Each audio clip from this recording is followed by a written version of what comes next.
hoje a tela é um pouco diferente, né? Vocês estão vendo a capa de um livro de física e o que vai acontecer? Eu vou começar a gravar um vídeo resolvendo o livro da matemática e um vídeo resolvendo o livro de física, também completo.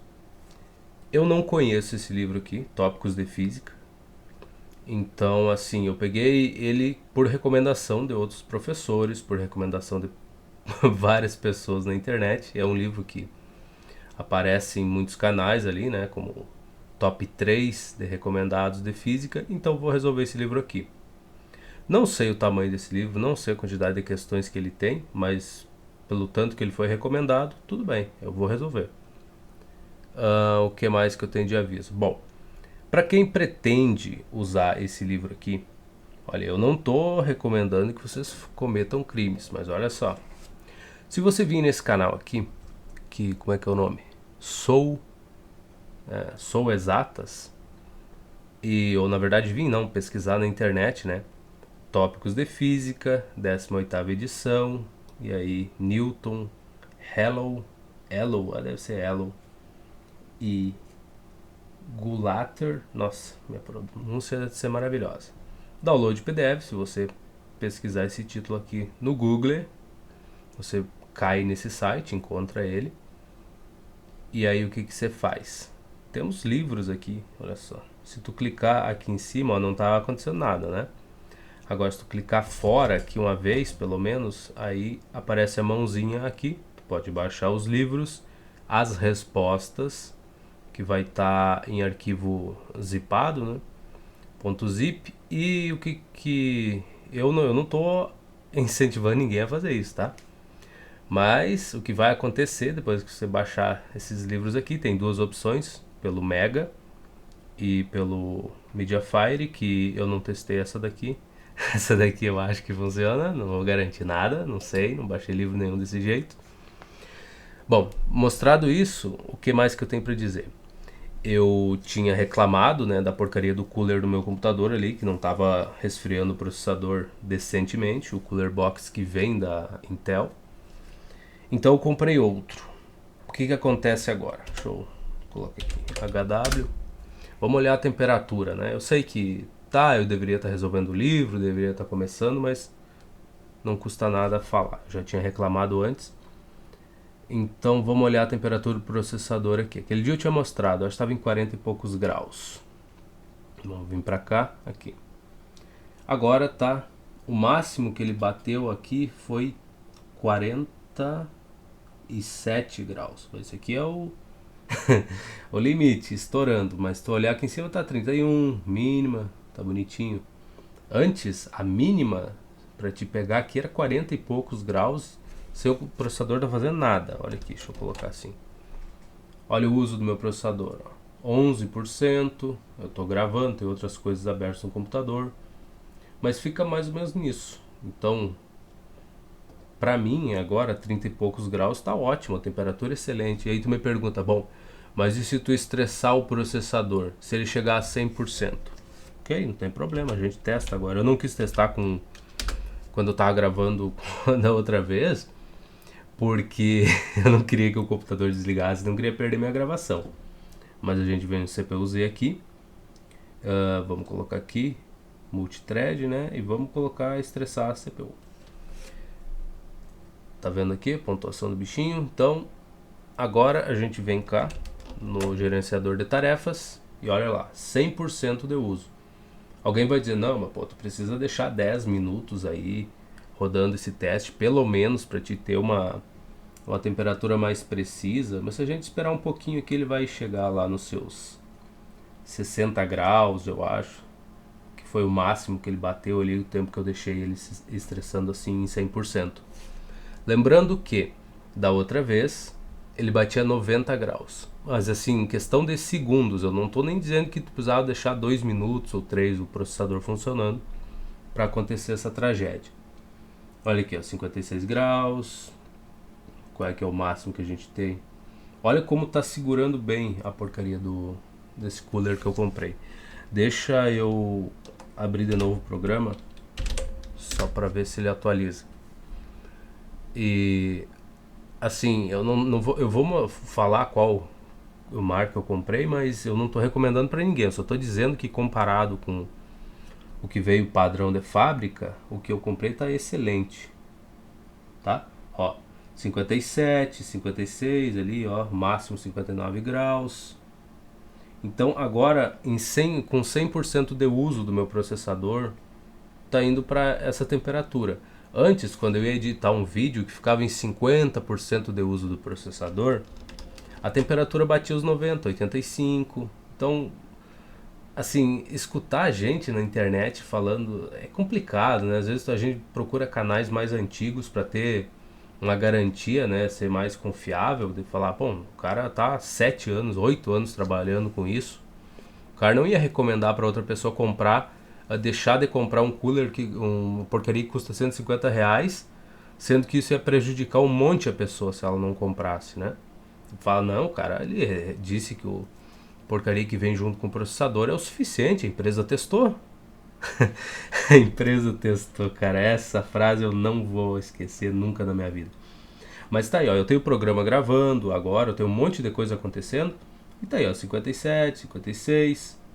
Então, pro meu i5 de 14ª geração, que é um 14400, esse cooler que eu já vou mostrar aqui segura tranquilamente a temperatura. Se você vai usar para renderizar vídeo ou para jogar, fica tranquilo. O outro cooler segurava, o da Intel, esse que vem padrão, segurava o que? Uns 60 e poucos graus quando tá jogando. Então, às vezes batia os 70, 75 ali, no máximo, né? Se tu ia só jogar, mas de novo, eu tô morando num lugar onde não tá tão quente assim. O computador tem uma boa circulação de ar dentro do gabinete, então ele trabalhando numa condição extremamente favorável, mesmo assim a temperatura era um lixo. Qual o cooler que eu comprei? AG 400 Plus, eu acho. 400. Eu não estou recomendando, eu não estou dizendo que isso aqui seja a melhor opção do mundo. E eu comprei na Terabyte. Também não estou fazendo propaganda nenhuma, só estou dizendo que foi o que aconteceu. Vamos ver se abre, né? Porque internet aqui também é outra coisa que o cara tem que ter paciência. Exatamente esse rapaz aqui, ó. Isso daqui foi o que me ajudou, né? Ó, R$ 159. Se pagar à vista, né? A prazo é sempre uma desgraça. Essa propaganda, cara, eu não entendo, porque toda vez que tu vai entrar nessa porcaria de loja, tu tem essa propaganda na tua cara, cara. Não tem necessidade nenhuma de fazer isso, pô. Mas enfim, eles fazem. Olha só, coisa bonitinha. Esse cooler aqui, deixa eu ver aqui. O que eu queria ver? Essa parte aqui, ó. Isso aqui, se o computador colaborar, que é a parte que vai ficar encostada no processador. Isso aqui sim é importante. Eu não tô aqui induzindo ninguém a comprar algo que talvez não seja o que serve para ti, ou não seja o mais barato. Esse aqui não era o mais barato que tinha. Ele vinha com as duas ventoinhas aqui, então eu já comprei por conta disso, tá? Tinha as duas ali, eu sei que o fluxo de ar ia ser bem maior, ia resfriar mais ele. Tem modelos que vem só com uma, é um pouco mais barato. Então não estou induzindo ninguém a comprar nada, só estou mostrando o que eu comprei e o que resolveu o meu problema, porque o meu processador não é um processador que é para esquentar tanto. Eu não vou sempre usar ele em 100%, mas quando eu usar ele para editar um vídeo, uma coisa que vai a 50% de uso do processador, eu quero que a temperatura dele fique pelo menos nos 60 ali, no máximo 60 graus, 65, mas não bata os 85 graus ali em 2 segundos. Não é o ideal para o processador trabalhar. Então, tendo falado isso, mostrei o tarefa que eu comprei, mostrei onde eu possivelmente encontrei o livro que eu vou usar nesse canal. Mas assim, ó, se você tem condições de comprar o livro, compre o livro. Eu, quando tiver condições, vou comprar o livro também. Então, assim, não custa nada apoiar os professores que escreveram ele, tá? Eu encontrei ele, vou usar e vai ser o meu livro base, esse daqui. Então, o que a gente tem que saber? Deixa eu voltar pra cá, ver se tem alguma coisa. Que porcaria de propaganda, cara. Voltar pra cá, tá, pronto. Tá aqui, tá tudo organizadinho. Vou dar um F11 aqui, tá? Isso aqui vai ser um pouco mais rústico do que o padrão, mas com o tempo a gente se adapta. Então esse é um livro de ensino médio. pelo que me falaram. E, assim, vão ter questões de vestibular, acredito eu. A gente vai resolver todo ele. Não vou pular questões de novo. Se eu errar as questões que eu estou fazendo, não te preocupa, porque eu não vou esconder isso. Eu vou deixar o meu erro. Se eu não conseguir resolver na hora, a gente continua resolvendo as questões. No próximo vídeo eu volto com a resposta. Até porque esse livro tem a solução de todas as questões, mas eu não faço a menor questão de olhar a solução das questões antes e fingir que eu tô tentando resolver elas no canal e falar: nossa, olha que eu tive uma dificuldade, mas não, mas tem um caminho aqui, pessoal, vamos tentar isso daqui. Não, eu não vou fazer isso, tá? Do mesmo jeito que eu não fiz isso no livro de matemática, eu não vou fazer isso no livro de física. Então, sabendo disso, a gente vai fazer a primeira coisa, que é bem importante: olhar o que esses professores planejaram para o livro deles, tá? O que eles esperam que a gente vá, como a gente vai utilizar o livro deles. Então eles estão explicando aqui. Em sua quarta versão, Tópicos de Física é uma obra viva em permanente processo de aprimoramento. Deixa eu só diminuir um pouco a letra aqui, que por enquanto, como não tem imagem, eu não consigo. Esse aqui eu estou abrindo no Google, né? Então não tem todos os recursos que eu teria se eu estivesse mexendo com uma imagem. Isso aqui é um PDF, eu não consigo ficar mexendo ele, aumentando e diminuindo o zoom tão rápido. Vamos devagar, tá? Então não tem aprimoramento com esse material. Em permanente processo de aprimoramento. Com esse material pretende-se abranger todos os tópicos do programa de Física do Ensino Médio Brasileiro.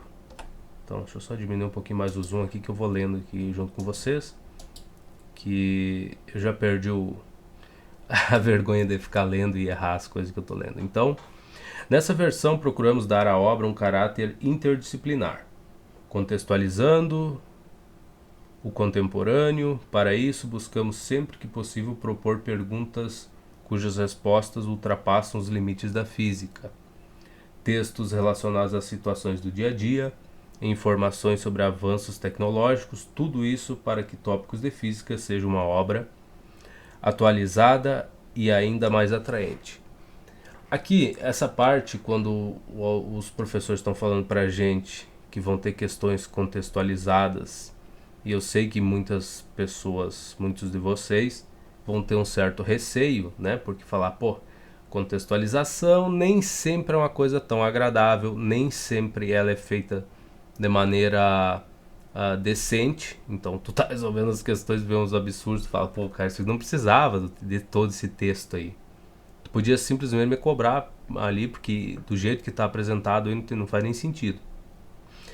Então assim, mas o que eu tenho para dizer para vocês? Acostumem-se, porque vocês vão ser cobrados nos vestibulares, essa é a linguagem de hoje, então não tem do que reclamar. Se acostuma a resolver as questões, aceita que a vida é assim e segue em frente. Porque muita gente aceita que a vida é assim, se acostuma, aprende a resolver as questões e vai ter uma vida muito feliz depois, tá? Então é o que a gente vai fazer. E eu, pelo menos, vou adotar essa postura. Então, optamos pela distribuição clássica dos conteúdos, isso é, dividimos o material em 3 volumes. Então, mecânica, termologia, ondulatória, óptica geométrica e óptica geométrica. Até aqui eu vi no livro que eu estou fazendo, eu estava resolvendo assim por mim, por conta própria. Eu já até mostrei, acho que um pedaço do livro das folhas que eu estava resolvendo em um outro vídeo. Então, até aqui eu fiz todas as questões de outro livro. Eu espero que... É um livro de volume único, então ele é bem mais simples, tem questões mais fáceis. Mas eu espero que isso me ajude a ter uma relativa facilidade em resolver essas questões aqui. Mas, de novo, não conheço esse livro. Não vou fazer nada fora das câmeras, olha só. Não vou fazer nada escondido e depois vir gravar o vídeo aqui com as respostas das questões. Eu não vou fazer isso, eu não vou olhar a solução das questões, embora eu mostrei para vocês que ela está disponível. Se a gente tiver muita dificuldade numa questão, não tem problema nenhum, a gente recorre, se a gente chegar numa resposta aqui, né? Tu acha que tá tu não tem certeza se a tua resposta está certa, se o gabarito está certo. Então, erros podem acontecer dos dois lados, vai acontecer muito mais do meu lado do que do lado das pessoas que escreveram esse livro.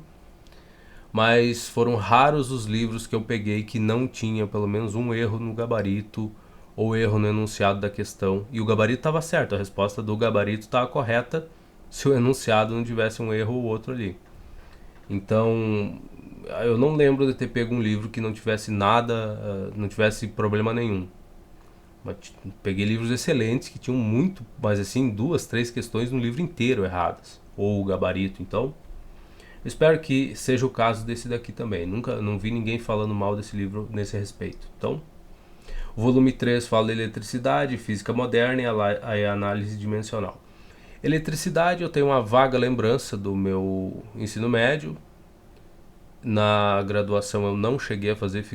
Eu iniciei a cadeira de Física 3, mas tranquei o curso e não terminei, então... De qualquer jeito, a gente vai aprendendo junto e talvez eu termine o meu outro livro que eu estou fazendo em volume único, mas acho que não, porque não tem sentido eu ficar, ficar fazendo as coisas escondido e não gravar, né? Aquilo ali vai ficar guardado, um material perdido. Então, por que eu não resolvo o livro junto com vocês?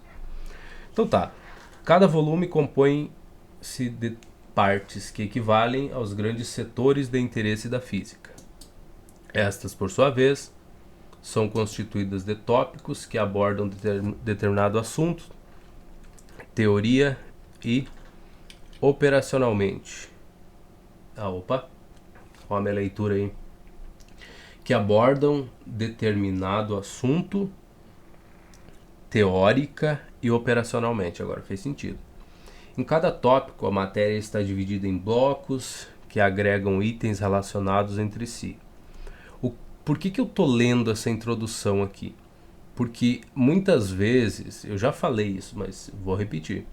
Muitas vezes as pessoas pegam um livro, eu mesmo fui um imbecil desse tipo, e não leem a proposta dos professores que escreveram aquele livro. E aí tu começa a resolver e tu começa a reclamar. Tu fala, esse livro é muito difícil, ou esse livro é muito fácil, ou as questões são poucas questões, e daí tu não leu a introdução do livro ali, que estava destinada para ti. Aí tu não sabe qual é que é a proposta dos autores, e como eu falei em outros livros, cada professor pensa de um jeito, cada professor acha que deve ensinar determinado conteúdo de uma maneira, tanto que tu pega livros e tu nota que existem diferenças entre os capítulos, ou de um volume para o outro. Então, tudo isso é importante prestar atenção para depois não pegar o livro e sair reclamando, falando, cara, o livro é um lixo, o livro é muito difícil. Se tu tivesse lido a introdução do livro, talvez tu soubesse que aquele livro ali era para ser difícil. Essa era a proposta dos autores, era isso que eles estavam esperando. E aí tu pegou, começou a resolver e ficou preso no livro, coisa que me aconteceu também, e aí saiu reclamando por aí, falando que o livro era mal feito, que as questões eram muito complicadas, os exemplos eram extremamente exagerados, assim, a dificuldade gigantesca no exemplo, e depois as listas piores ainda. Então, para que não aconteça isso com vocês, a minha recomendação é leia o que os autores proporam, ou estavam tentando propor para ti. Então tá, nos blocos a compreensão da teoria é favorecida pela inclusão de um grande número de exemplos práticos, ilustrações e fotos legendadas. A maioria dos tópicos é contemplada com as seções leitura, faça você mesmo e descubra mais. A seção leitura permite que você vislumbre outros conhecimentos que fazem fronteiras com a física. Tá? Então, às vezes, algum fato interessante, alguma historinha. No livro o de volume único que eu também estou estudando tinha essa parte. Então, nada de novo. A seção Faça Você Mesmo propõe que você realize pequenos experimentos com recursos caseiros, também padrão da vasta maioria dos livros de física. Sugeri que tu tente fazer alguns experimentos e a partir disso possa compreender melhor certos fenômenos físicos. A seção Descubra Mais apresenta perguntas curiosas com a intenção de despertar em você uma atitude de busca pela resposta por meio de pesquisa em livros, revistas, sites e outras fontes. Isso daqui, hoje em dia, eu acho muito complicado. Veja, porque antigamente, tu surgir com essas propostas, essas perguntas, essas coisas, era muito mais...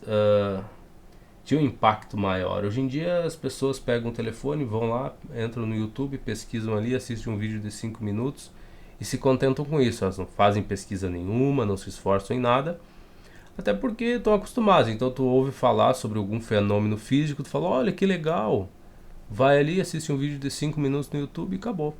Então, mesmo assim, tudo bem, né? A proposta. Muitos livros têm esse tipo de coisa também, então tá até aí normal.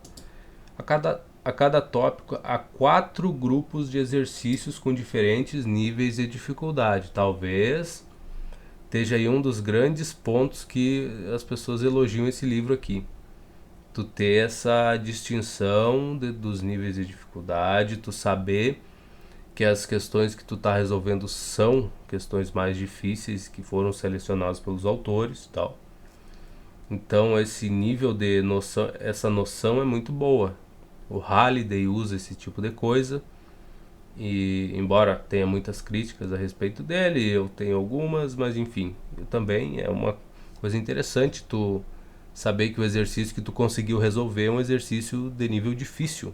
Então, legal. Então o que a gente tem? Exercícios nível 1 requerem de forma simples conhecimentos apenas dos conceitos essenciais. Exercícios estão logo após a apresentação da teoria de cada bloco. Muito bom. Excelente.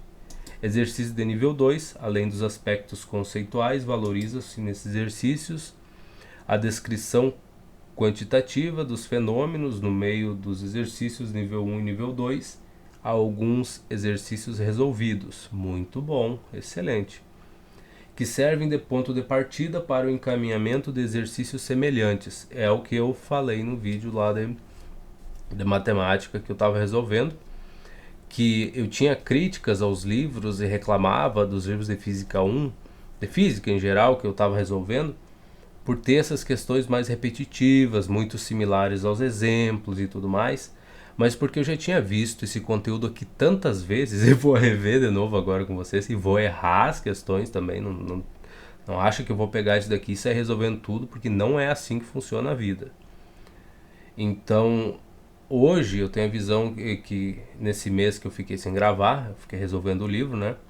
Peguei conteúdo novo, né, de óptica ali, não que seja novo, que eu nunca tenha visto falar, mas novo no sentido que fazia muito tempo que eu não mexia em nada disso, sabe?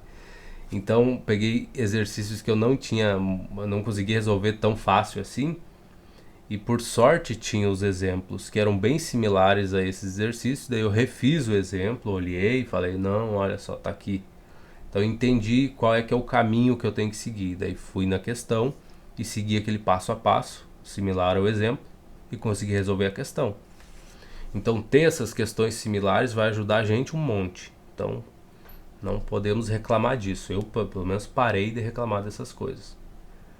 Então tá, nível 1, nível 2, então a gente tem exercícios resolvidos no meio, que servem de ponto de partida, muito bom. Os exercícios de nível 2 estão logo após os exercícios de nível 1. Legal, bacaninha. Exercícios nível 3, em sua maioria, são exercícios de vestibulares, nos quais inserimos elementos de complementação, aparecem logo após a apresentação da teoria do último bloco de cada tópico. Então, essa parte de vestibulares aqui, como eu falei antes, na questão de contextualização e tudo mais, que algumas pessoas não gostam, eu não sou um partidário disso, mas enfim, a gente vai ter que resolver questões de vestibular, a gente vai fazer provas, então não tem como tu querer fugir disso. É melhor se acostumar, ser uma coisa comum para ti, tu falar, tu olha o texto ali, 7 linhas, gigantesco, tu fala, já vi tantos, vamos ler, né? Sabe, tu não se assusta com aquilo, aquilo não te causa um desconforto, porque tu já tá acostumado, tu fala, não, vamos ler, o que basta é ler, interpretar e resolver a questão. Mas assim, se tu fica fugindo dessas questões, quando tu te depara com a primeira, ela causa um incômodo muito grande, é muito ruim. Então, pra gente fugir disso, a gente não vai evitar essas questões, a gente vai resolver todas e vamos seguir felizes e contentes. Então vamos lá. aparecem logo após a apresentação da teoria do último bloco de cada tópico.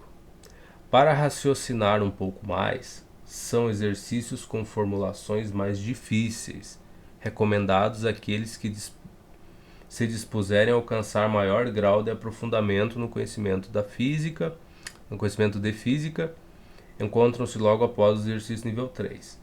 Então, aqui, esses daqui, não necessariamente vocês têm que fazer. Se vocês chegarem até o exercício de nível 3, provavelmente vão conseguir resolver as questões dos vestibulares mais comuns, aí, um Enem da vida. Tu já vai estar preparado, não obrigado a resolver esses daqui. A gente vai resolver, pelo menos eu vou resolver, se possível, né?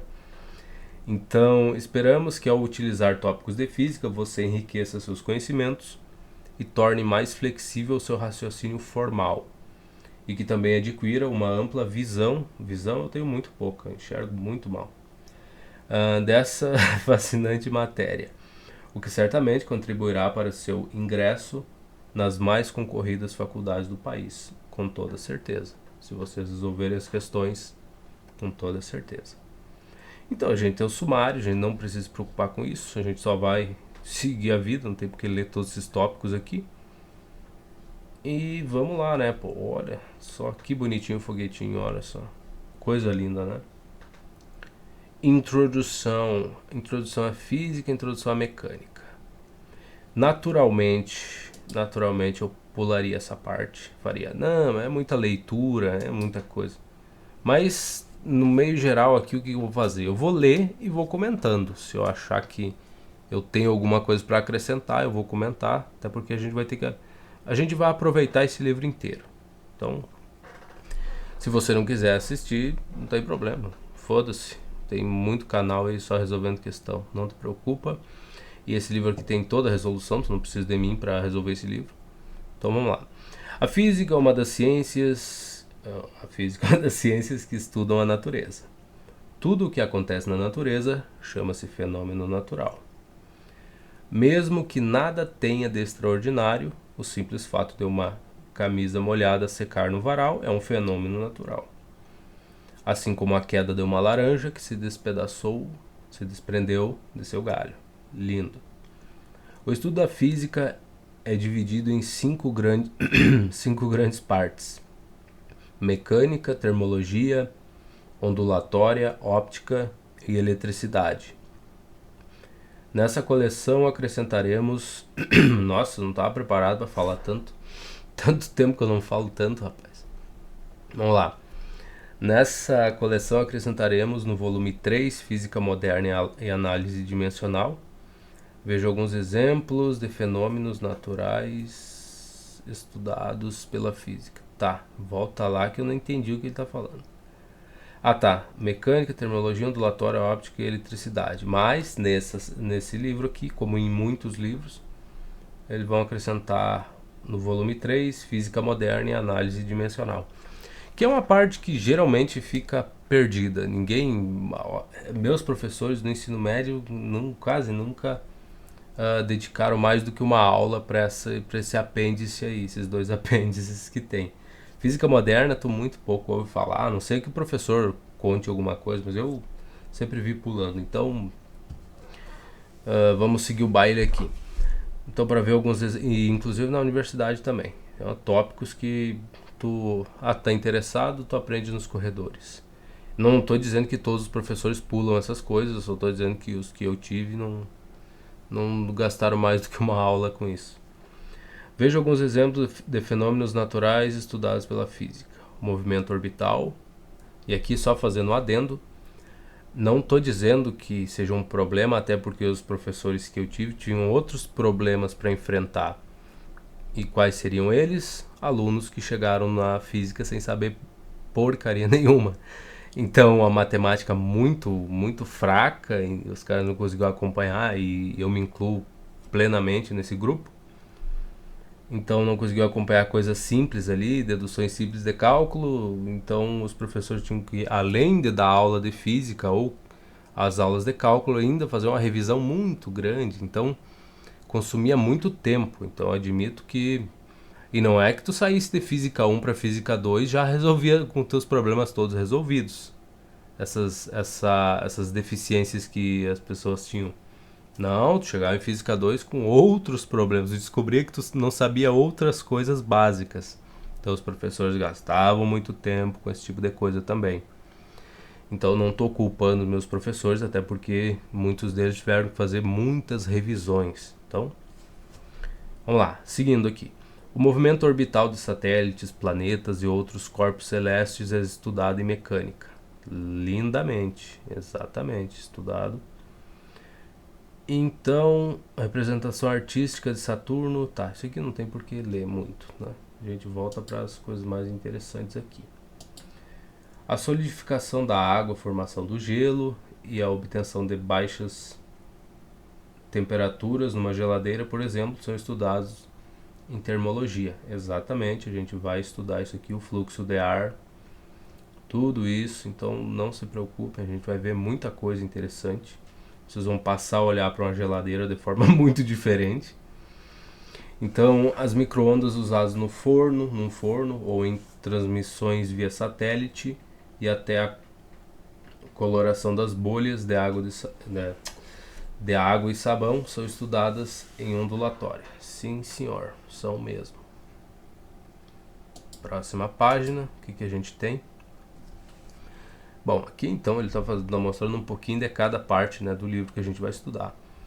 A óptica é a parte da física que, dentre outras aplicações, explica a formação do arco-íris e ainda nos dá o conhecimento necessário para que possamos desenvolver aparelhos como o microscópio óptico.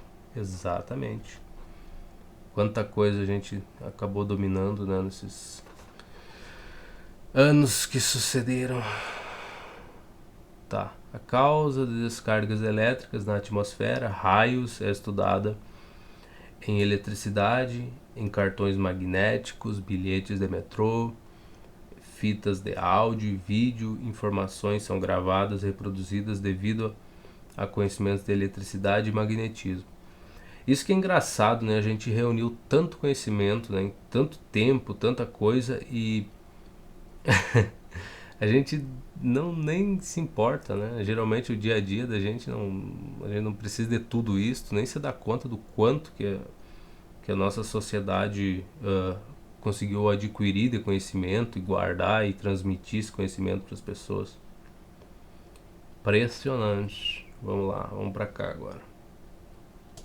A fusão nuclear presente tanto na liberação de energia pelo Sol como na explosão de uma bomba de hidrogênio é um processo estudado em física moderna. Sim, senhor, é estudado mesmo. Também é a física que nos permite entender, por exemplo, a flutuação de um navio. Exato. Falando em navio, eu li Robinson Crusoe, o livro que eu fiquei 2 dias sem luz, então era o único livro que eu tinha no Kindle que eu baixei porque estava por lá, o dia que eu estava baixando alguns livros ali. E ficou, né? Daí não tinha mais o que ler, tive que ler aquele livro. Não, eu não recomendo, assim. Complicado, né, cara? O protagonista falar em comprar escravos como se ele estivesse falando em comprar sapatos numa loja. Eu entendo que é um livro datado, eu sei disso, eu sei que os tempos eram outros, que aquilo era natural, que as pessoas nem se importavam tanto, né? Então falar em comprar escravos é normal, a mesma coisa que tu falar que vai na loja comprar uma camisa nova. Mas assim, é difícil tu ter empatia pelo protagonista do livro se ele é essa pessoa, né? Eu não vivi naquele tempo, eu não tenho como tentar entender aquilo. Então, não faz parte da minha vivência. Então, ter empatia pelo protagonista eu não consegui, né, cara? É difícil. Eu li o livro porque não tinha outra coisa para ler. Tem algumas partes interessantes. O final do livro o cara se perde, exagera demais lá. 500, enfrentando 500 lobos lá, já no final não precisava, entende? É engraçado isso, cara. Tem autores que eles conseguem gerar uma história muito boa até um pedaço, se tu quiser desconsiderar a parte dos escravos e essa coisa do protagonista, mas consegue construir cenas boas no meio de tudo esse lixo. E em vez de terminar o livro calmo, tranquilo, lá, foi resgatado e tudo mais. Não, cara, tem que enfrentar 500 lobos. Ah, pá. Sabe? Tu vai lendo aquilo e fala, cara, não precisa de tanta ação assim pro final do livro. Acaba o livro. Não é tão difícil assim falar, você casou e viveu feliz pra sempre. Mas daí finalizou exagerando, cara. A parte da ilha lá que ele fica preso é interessante, é bem interessante na verdade. Mas o final você perdeu muito. Eu, pra mim, lógico, né? Tinha que ler porque não tinha o que fazer. Mas você perdeu demais. Então, Robinson Crusoe, não. Eu recomendo que vocês leiam, se alguém está escutando isso daqui, A República dos Piratas, que fala sobre como é que foi o tempo da pirataria, né? Então, os piratas do Caribe e tudo mais, o Barba Negra, que realmente existiu, e assim como é que eles se organizavam e tudo, como é que ocorriam as batalhas e tudo mais, o quão horrível era viver num navio, o quão miserável era a vida. Depois de assistir aquilo, tu assistiu um filme de piratas ali, que nem Piratas do Caribe, por exemplo. Tu olha aqueles navios ali, as pessoas sorrindo, todas felizes, fala, cara, não, cara, não exagera, cara, que a situação nojenta, a situação horrível de viver no navio. E isso quando tu não tinha um capitão que era um filho da mãe, né, cara, que abusava e tal, e enfim, era uma situação de merda. Então, assim, a República dos Piratas tirou muito dessa visão que eu tinha, né, de velejar, viajar pelo mar e tal, viver num navio e tudo mais. Então, acabou com ela, na verdade. Mas foi bom, é um livro bom. A República dos Piratas é um baita livro para ler. E Robinson Crusoe tem uma parte boa na ilha, tem boas coisas ali no meio daquilo tudo, mas você perde no final, essa parte da escravidão, tudo uma merda, então complicado ler, não tem como ter empatia pelo protagonista, é o que eu tô dizendo. E se tu não tem empatia pelo protagonista, porra, qualquer situação que ele tenha de perigo, tu fala, bom, mas tudo bem, né? Quem se importa. Agora voltando aqui pra física, vamos lá. Também é a física que nos permite entender, por exemplo, a flutuação de um navio, a coloração. Ah, o que eu ia falar do Robinson Crusoe, é que é baseada numa história real de um cara que ficou numa ilha, se eu não me engano, ele pediu para ser deixado naquela ilha. Então, os caras deixaram, mas isso aí se pediu ou não, vai saber. Ele viveu lá, conseguiu criar umas cabras, domesticou elas, que já estavam pela ilha, né? Conseguiu domesticar, fez a casa dele lá, viveu não sei quantos anos lá até ser resgatado por outro navio que apareceu por lá. Que, se eu não me engano, era dos piratas lá. Foi a gurizada que estavam brincando com a pirataria. Então, voltando pra cá. Então tá, temos o navio aqui, lembrei dessa beleza, né? A coloração azul do céu, o sentido das brisas litorâneas, as vantagens da panela de pressão, também a gente vai entender isso. E da garrafa térmica, os motores à explosão, as miragens, o cintilar das estrelas, a bússola, o funcionamento dos motores elétricos, alto-falantes, microfones, cápsulas, fonocaptoras, a geração de energia elétrica nas usinas e tantas outras coisas. E aí você no ensino médio é obrigado a ver tudo isso, a ser confrontado por todo esse conhecimento que a humanidade adquiriu em todo esse tempo, e tudo isso é jogado contra você. Mas por um lado é bom que tu pelo menos um pouco disso, tu absorva um pouco disso, tu entenda do que o ser humano é capaz, né? Tanto pro bem quanto pro mal. Então tu tem a história para te mostrar que nem sempre as coisas foram agradáveis, nem todas essas descobertas vieram de maneira pacífica. Então é importante que tu tenha toda essa noção para progredir na vida. E pensa, pô, é 3 anos da tua vida no ensino médio, e é uma coisa que eu sempre discuti, que tu não tá perdendo todo esse tempo, que tu tá convivendo com outras pessoas. Às vezes não é bom, né? Às vezes tem o bullying, às vezes tem outras coisas, mas tá sendo obrigado a conviver com outras pessoas enquanto tá aprendendo tudo isso, né? Então, assim, não é de todo perdido. Então, dá para aproveitar um pouco do ensino médio e dizer, eu perdi 3 anos da minha vida. Bom, tem que procurar fazer outras coisas nesse meio tempo também, né? O processo das diversas ciências fez com que elas passassem a depender cada vez mais umas das outras. Por isso, você precisa saber que o estudo da física é muito importante não apenas para quem vai seguir uma carreira na área das chamadas ciências exatas, como engenharia, geologia, química e outras. A física é fundamental na biologia, por exemplo, da transmissão dos impulsos nervosos, sinais elétricos através dos neurônios, da ressonância magnética, da importância e dos perigos dos raios-x, da ultrassonografia e assim por diante, né? Da endoscopia, das cirurgias, a laser, olha quanta coisa o ser humano desenvolveu. Então, e o que mais? E da tomografia por emissão de positron, que é o PET, do inglês Positron Emission Tomography. Nossa, bom, foda-se a minha pronúncia, né? Quem que se importa?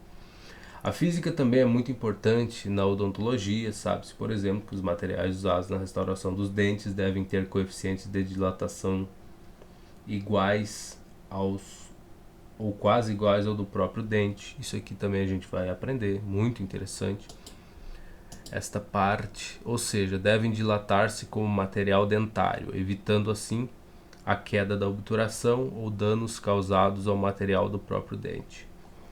Além disso, um profissional dessa área precisa saber dos cuidados que se deve ter ao usar raio-x. Na música, a física também está presente, obviamente.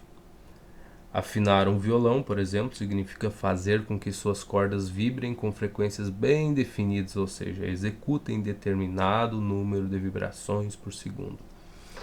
Aqui vou aproveitar no meio desses textos e falar um pouco.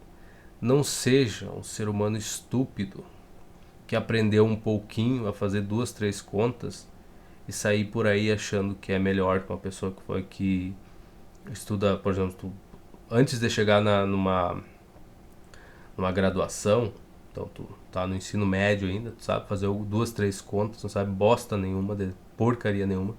Mas eu acompanho a revista lá, eu faço lista, não sabe bosta nenhuma, tá? Tu sabe um pouco de cada coisa ali, não sabe nada específico. A hora que tu for fazer um doutorado, aí tu vai ver alguma coisa. Aí tu vai realmente ter, depois de terminar o doutorado, vai entender que não sabia bosta nenhuma. Então não seja um ser humano arrogante, não olha para alguém que fala que vai fazer artes ou vai fazer educação física, por exemplo, e acha que é melhor que a pessoa ou que é mais inteligente. Não seja estúpido a esse ponto, até porque não sendo estúpido a esse ponto, tem uma grande chance de fazer amizade com essas pessoas. Eu nunca fui muito de fazer tantas amizades assim, mas, por exemplo, as pessoas que fazem teatro, que são ridicularizadas pela vasta maioria de quem está fazendo exatas, na maioria dos lugares, essas pessoas, algumas delas pelo menos, vão trabalhar em séries, em filmes, em musicais algum dia. E muitas já trabalham nos filmes que tu adora, que tu diz, nossa, o filme que fez parte da minha infância. Pois é, aqueles caras que estão representando aqueles papéis lá, adivinha só, fizeram cursos de teatro, tiveram que encenar, ensaiar aquelas peças bobas lá, às vezes, na frente dos outros, para perder o medo, para perder a vergonha e tudo mais. E são essas pessoas que tu vai lembrar pro resto da vida, dos filmes que tu assistiu, às vezes das músicas que tu ouviu. Então não seja um ser humano estúpido e arrogante de falar, nossa, mas o cara é muito bom fazer geografia. O cara tem dificuldade com regra de 3. E o cara não sabe de nada. Não, o cara sabe muita coisa. Que provavelmente tu não sabe, que é ignorante. Então, o meu conselho para te fazer boas amizades é cala a boca. Se tu vê os teus colegas ridicularizando lá, dá uma risada escondida ali e sai fora. porque ri na frente deles, né? Porque tem que agradar, infelizmente, tem que agradar quase todo mundo para te sobreviver. Mas sai fora, cara, não compartilha essas opiniões porque são estúpidas. E muita gente que eu mesmo não era muito de achar, de fazer amizade com gente do teatro, falar, cara, os caras vivem uma vida muito largada assim. Mas depois pensando bem, pô, os filmes que eu gosto foram feitos por essas pessoas. Então eu dependo delas, muita coisa das lembranças que eu tenho da infância estão vinculadas a essas pessoas. Então meu conselho para te fazer amizades é: não seja estúpido, não acho que porque tu sabe resolver 2, 3 continhas aqui, antes de entrar numa graduação, ou quando tu tá no primeiro, segundo ano de uma graduação, que tu sabe alguma coisa. Tá? Não cometa esse erro, não seja estúpido a esse ponto. Então vamos seguir aqui, vamos lá. Na música, a física também está presente, é verdade. Até no direito a física tem importância. A análise da trajetória de uma bala, de revólver, por exemplo, que pode levar à solução de um crime, requer conhecimentos físicos, exatamente. Talvez você já tenha encontrado alguém que pense que as estrelas são pontos brilhantes, grudados em uma abóbada chamada céu. Sim, encontrei bastante. Ou uma pessoa que duvide que o ser humano pisou na superfície da Lua. Exatamente, também encontrei bastante. Provavelmente você também já viu alguém dizer que os objetos dentro de um satélite em órbita não caem porque lá não existe gravidade. Também. O conhecimento de que essas pessoas estão enganadas deve fazer parte da nossa formação. Bem-vindo ao clube, vocês vão ter que aceitar que essas pessoas estão enganadas. Tá, medição. Agora a gente vai começar com algumas coisas importantes aqui, conteúdo mesmo. Então suponha que você queira saber quantos litros de água cabem em um garrafão. Para isso você pode enchê-lo completamente com água e depois despejá-la em garrafas com capacidade de 1 litro. Pode, é um jeito. O problema é quando o coisa é muito grande, né, cara? E não é tão fácil assim ficar enchendo 1 litro por vez. Vamos supor que a água do garrafão tenha dado exatamente para encher 5 garrafas por completo. Dizemos então que a capacidade do garrafão, isto é, o volume que ele pode conter, é igual a 5 litros. Nesse procedimento você fez uma medição, sim senhor. Ou seja, mediu o volume que o garrafão pode conter. Note que para medir esse volume você precisou usar outro volume, que foi tomado como unidade de medida. E aqui a gente já começa a ter que prestar atenção. A gente pode usar como unidade de medida 1 metro, centímetro, milímetro, tudo depende da situação. Outra unidade de medida. O litro, ml, tudo unidade de medida. Vamos lá.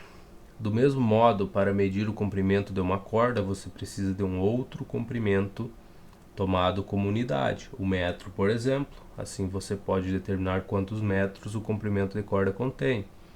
Braças, palmos, polegadas, tudo isso pode ser usado. Tudo aquilo que pode ser medido utilizando-se um instrumento adequado, no qual está registrada a unidade de medida, chama-se grandeza física. Podemos então dizer que medir uma grandeza física significa encontrar um número que indique quantas vezes ela contém uma unidade de medida. E aqui a gente começa a copiar. Eu recomendo fortemente que vocês façam o mesmo. Recomendo muito. No caderno, não é olhar o Bocó copiando e falar, olha só que legal, ele está copiando. Não seja estúpido a esse ponto. Pega o caderno e escreve. Ah, mas eu não vou lembrar de tudo. Ninguém vai lembrar de tudo. Não tem como. Mas tu vai treinando. Então, vamos lá. As partes importantes é que o autor fez questão ainda de deixar isso aqui destacado. Então a gente vai copiar. Medir uma grandeza física significa... Então vamos lá. Medir... física. E vai ter alguns sons aí, porque o meu computador infelizmente faz um baita barulho. mas eu não vou usar filtro de ruído porque isso afeta o microfone, afeta a porcaria do teclado, o som fica uma merda, fica muito ruim quando o filtro ele não apaga todo o barulho das teclas quando eu estou digitando, então fica umas coisas ali, fica muito pior do que o som de fundo. Então eu vou deixar sem filtro nenhum de voz, nem nada, e vamos tocar o baile aqui. Medir uma grandeza física significa encontrar um número que indique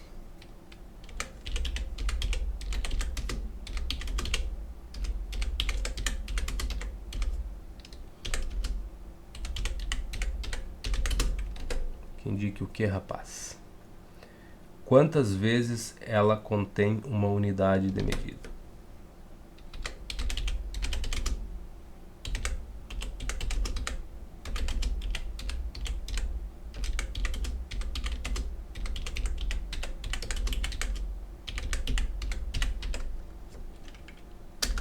Tá. Deixa eu só botar um ponto aqui. Vamos seguir o baile. Dá um enter para. Então tá. Que grandezas físicas a gente teria? Vou voltar aqui. Uma primeira noção de massa. Tá. Sem muito rigor, podemos dizer que a massa de um corpo é uma grandeza física. Então, massa é uma grandeza, legal. Associada à quantidade de matéria nele existente. Então, você provavelmente já sabe que os corpos são constituídos de átomos e que no átomo existem partículas denominadas prótons, nêutrons e elétrons.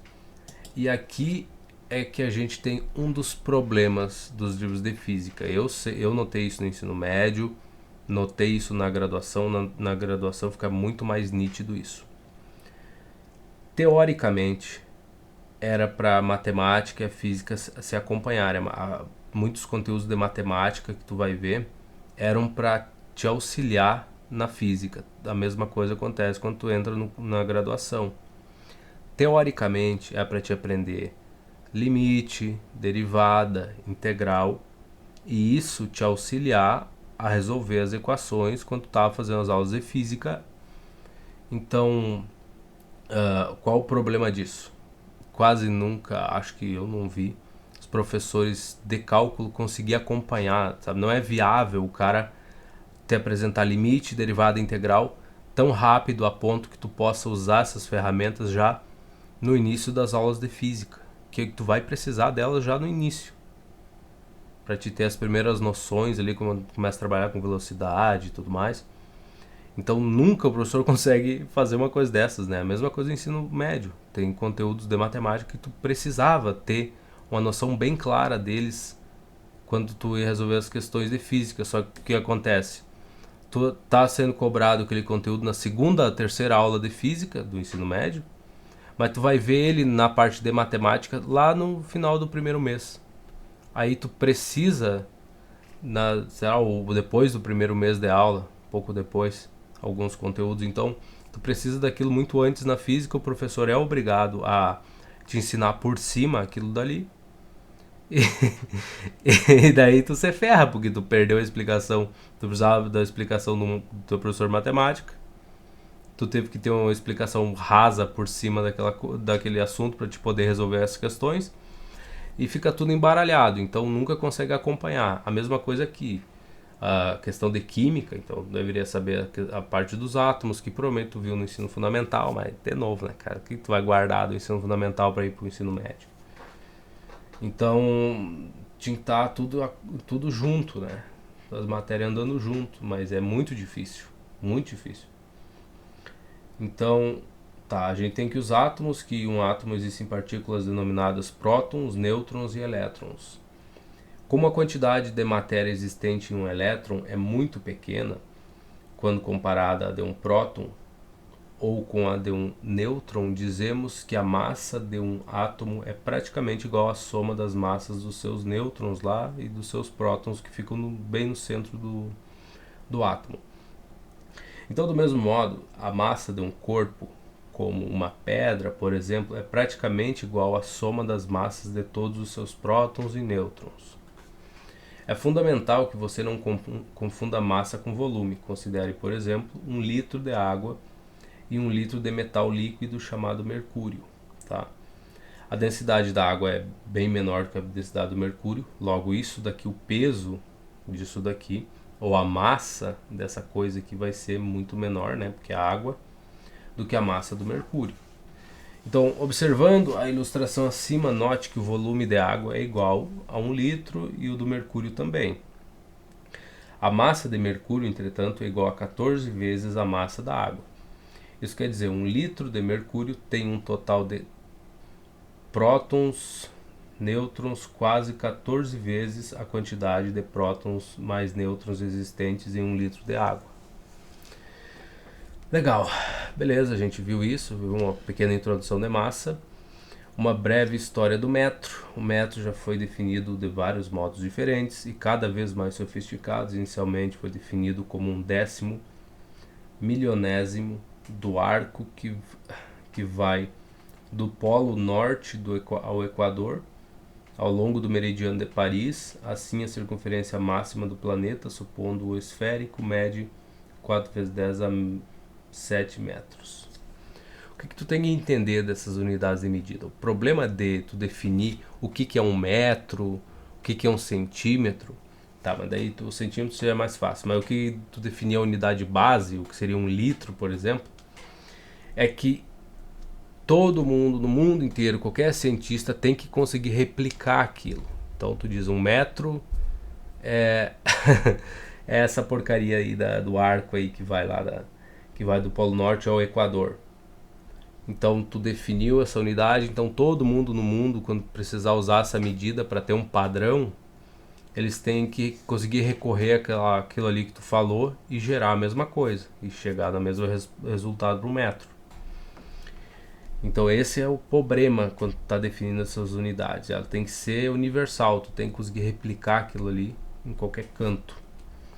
Então vamos lá, em 1889 foi construído um modelo do padrão de comprimento que passou a ser um padrão internacional, adotado por todos os países.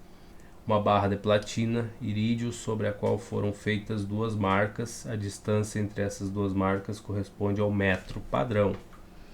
E aí, para replicar essa beleza aí, ou quando os caras precisavam pegar, ter como referência, né, para construir as coisas, tudo mais. E aí, complicado ainda, né? A temperatura de 0 graus Celsius a barra ficava. Legal. Olha, a Guaipecada começou a trabalhar. Que horas começaram hoje? Parece que começaram cedo, vamos ver. 2h17 começaram a incomodar. Tá bom. Atualmente o metro é definido de modo muito mais preciso. 1 metro é o comprimento percorrido pela luz no vácuo durante 1/299.792.458 de segundo. Então, 299.792.498, eu acho que é isso, de segundo. Então tá aí, tu tem uma medida precisa, qualquer um pode replicar isso daqui. Então é bem mais fácil. Beleza, então o que a gente quer saber aqui? Jardas, pé e polegada. Antigamente, cada país definia suas próprias unidades. Os Estados Unidos ainda mantém algumas coisas.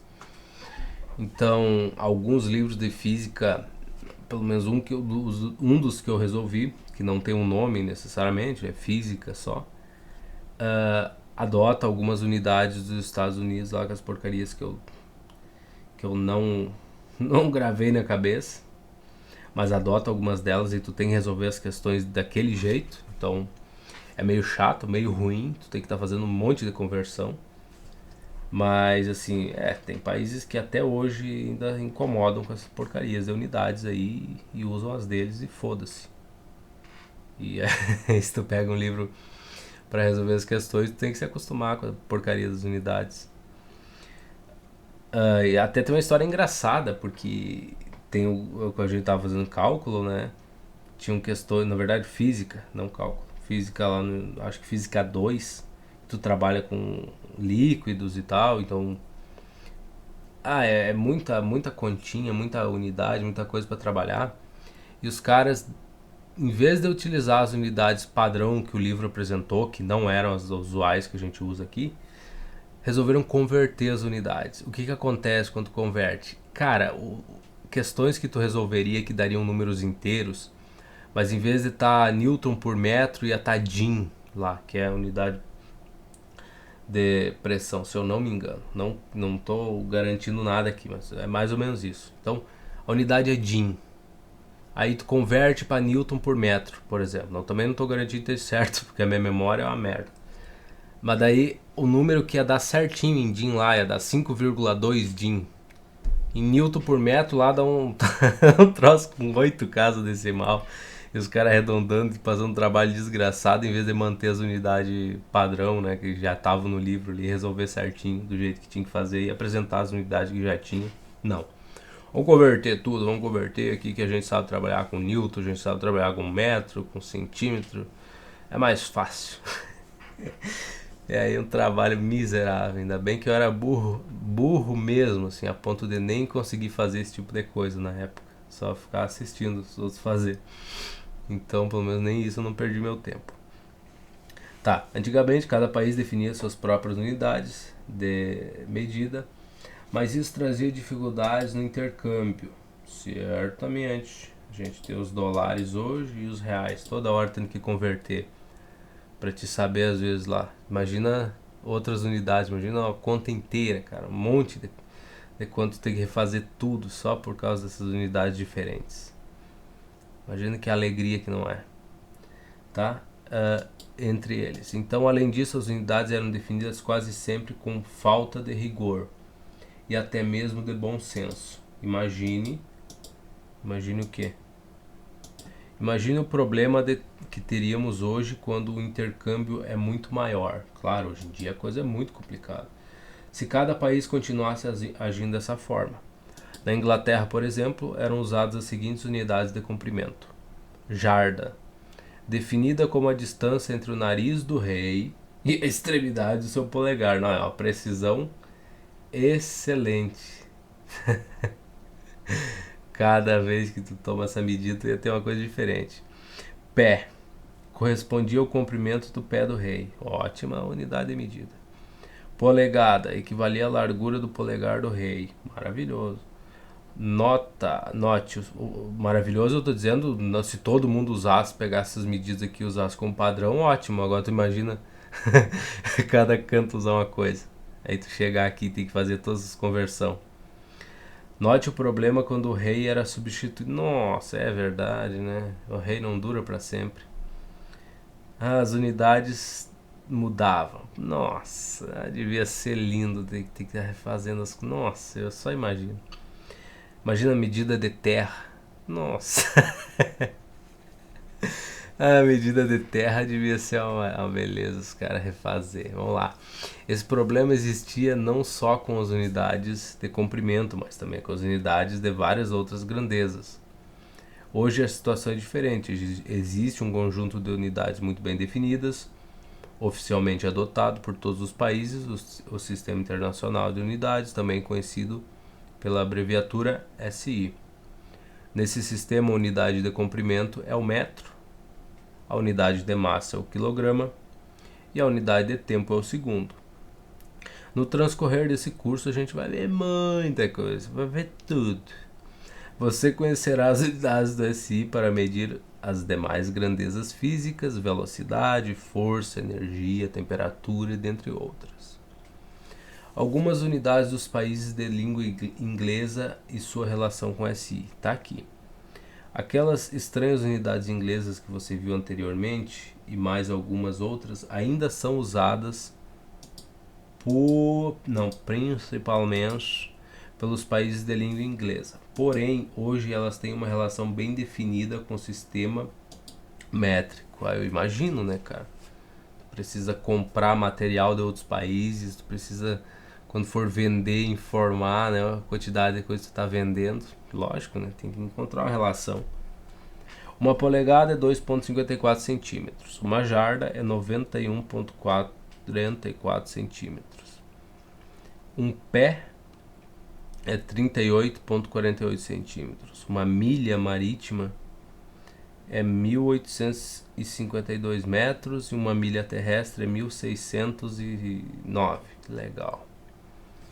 Mesmo no Brasil, essas unidades são bastante usadas. De fato, na aviação, as altitudes são medidas em pés, os diâmetros dos canos das redes hidráulicas são muitas vezes expressos em polegadas, verdade. O mesmo ocorrendo com os diâmetros das barras de ferro usadas na construção civil. A merda é quando tu tem que comprar chave. Às vezes tem chave indicada em polegada, broca em polegada, quarto de polegada, aí tu tem que... Aí esse é o trabalho, esse é o ruim, né? Às vezes precisa fazer um furo para passar um cano ali, mas não é qualquer porcaria de broca que faz. Enfim, vamos lá. Também as telas dos televisores têm suas dimensões dadas em polegadas. Verdade, verdade, verdade. O que a gente tem mais pra cá? A gente tem PVC, tá? Questão do cano, que também. Representação do cano de PVC rígido, 3/4 de polegada ou 26 milímetros. Os canos hoje em dia até tenho visto mais em milímetro, mas geralmente compro em milímetro. Esses mais comuns, assim, né? 50 milímetros, 20 milímetros. É mais nesse estilo. Mas enfim, vamos lá. Isso aí não é relevante pra gente aqui. Ou é, né? Tá falando de coisas que fazem parte do nosso dia a dia. Então, prefixos que acompanham unidades de medida. Isso aqui não te preocupa, a gente vai ver a exaustão. Se você não estuda física, a gente vai ver a exaustão, mas vamos lá. Como você já sabe, a unidade oficial para medir comprimentos é o metro. Entretanto, não é cômodo medir nessa unidade de comprimentos muito maiores ou muito menores que ele. Por isso, você precisa aprender a lidar com múltiplos e submúltiplos do metro. Por exemplo, é mais adequado medir o comprimento de um palito de fósforo em centímetros que em metros. Sim. Medir a espessura de um vidro de janela em milímetros que em metros. Verdade. Dar a distância entre duas cidades em quilômetros. Sim, é verdade. Concordo contigo. Até aqui eu estou concordando com tudo. Hein? Com relação à massa de um corpo, o problema se repete. A grama é uma unidade usada para medir massa. Nem sempre, porém, é adequado usar essa unidade. Não é comum pedir 3.000 gramas de carne ao açougueiro, em vez disso pedimos 3 quilogramas. Exatamente. Na composição do comprimido de um medicamento, é mais adequado, de modo geral, usar o miligrama que o grama. Tudo bem? Aqui a gente vai ter umas tabelas que, assim, eu recomendo que você decore essas porcarias, pelo menos o básico, para não sofrer. Então, a gente vai ver isso com o tempo. Note que nos exemplos dados até aqui apareceram as palavras centi, mili e quilo, acompanhando as unidades metro e grama. Essas palavras e também várias outras que você verá a seguir, antepostas a uma unidade de medida, são denominadas prefixos. Cada prefixo corresponde a uma potência de 10. Por isso, quando usamos o prefixo acompanhado de unidades de comprimento, massa, tempo, dentre outras, obtemos múltiplos ou submúltiplos. Quilo é 1000, é 10 a 3. Então, mas não te preocupa, a gente vai ver tudo isso aí. Então tá, múltiplos ou submúltiplos dessas unidades. Os prefixos mais usados estão na tela ao lado. Veja alguns exemplos. 1 quilograma é 1 vezes 10 a 3 gramas, que é 1000 gramas, né? Mas isso aí a gente também vai ter muita oportunidade. 1 milímetro é 10 a menos 3. Então tá aí, 0,001 e 1 milionésimo de metro, milésimo de metro. O engraçado é que agora que eu resolvi um pedaço do livro de matemática, eu acho que eu vou conseguir levar os dois juntos. Então, dessa vez vai dar certo, ou seja, o conteúdo que a gente vai ver em matemática vai complementar as coisas que precisam para física. Então, qualquer problema que você tiver, você assiste lá os vídeos de matemática, que provavelmente você vai encontrar as respostas ou facilitar a tua vida. Outra coisa, na descrição do vídeo, embora eu não escreva tudo na descrição dos meus vídeos, tá específico lá todas as questões que eu fiz, tanto dos de matemática quanto esses de física aqui. Todas as questões que eu resolver vão estar na descrição do vídeo, o passo a passo da questão. Tudo que eu escrevi vai estar no comentário, né, na descrição lá. Então, se tu tiver alguma dúvida do que foi visto no vídeo, abre a descrição dele e tu vai entender. Vai ver as questões que foram feitas e aí tu olha para elas, tu já sabe mais ou menos o que foi feito e se te interessa ou não. Tu não precisa assistir o vídeo inteiro. Então a gente tem 1 centímetro e seria 1 vezes 10 a menos 2 metros e tá aí. Então aqui a gente tem uma tabelinha. 1 metro é 100 centímetros, 1 centímetro é 10 milímetros, 1 metro é 1000 milímetros e 1 quilômetro é 1000 metros. Isso aqui, se você quiser copiar, copie. Eu já uso há tanto tempo que essas aqui eu já decorei. Então eu não vou copiar, não tem muito porque a gente vai ver isso tanto que não te preocupa, tu vai gravar. Pelo menos o básico, desde que escreva, né? Então o nome do prefixo, giga, 10 a 9. Essa aí eu já não sabia, mas a gente recorre quando precisar. Mega é 10 a 6. Quilo é 10 a 3, hecto é 10 a 2, deca é 10 a 1. Essa tabela até que não é das mais inúteis não, a gente vai usar muitas dessas coisas, pelo menos até quilo aqui, ó. Quilo, hecto, deca, deci, centi, mili, micro e nano. Acho que a gente vai só até aqui, até mili. Essas a gente vai usar sempre. Enfim, o símbolo o Mi, tá? Do alfabeto grego, tá, legal. O prefixo quilo é simbolizado por um K, a gente usa bastante. Diferente do que podemos ver com frequência em açougues, feiras, mercearias, supermercados. Sim, quilograma daí. 2 extremos. Para medir distâncias extremamente grandes, extremamente pequenas, além do uso de prefixos, também são definidos algumas unidades especiais. Na astronomia, por exemplo, usa-se a unidade de comprimento denominado ano-luz, que é a distância percorrida pela luz no vácuo durante um ano terrestre, que é 9,46 vezes 10 a 12 quilômetros. Não te preocupa também com essas nomenclaturas aqui, essas coisas, esse 9,46 vezes 10 a 12, que a gente vai ter que resolver essas coisas. Vai ser um dos primeiros assuntos que esse livro vai abordar e a gente vai ter que fazer. É o básico. Potência de 10, tudo isso aí. Eu vou resolver, vou explicar o máximo que eu puder. Então não te preocupa, nada disso aqui vai ser perdido. Eu não entendi direito, já está começando a complicar. Não, a gente vai ver muita coisa, não te estressa. Essa unidade é útil principalmente para medir distâncias entre estrelas, que é pequena distância. Já no caso de medições das dimensões de um átomo e de outros comprimentos extremamente pequenos, usa-se uma unidade denominada angstrom, cujo símbolo é esse A aí com uma bolinha em cima. Um angstrom é 10 a menos 10 metros. É pequeno pra caramba. Aqui já é um assunto importante.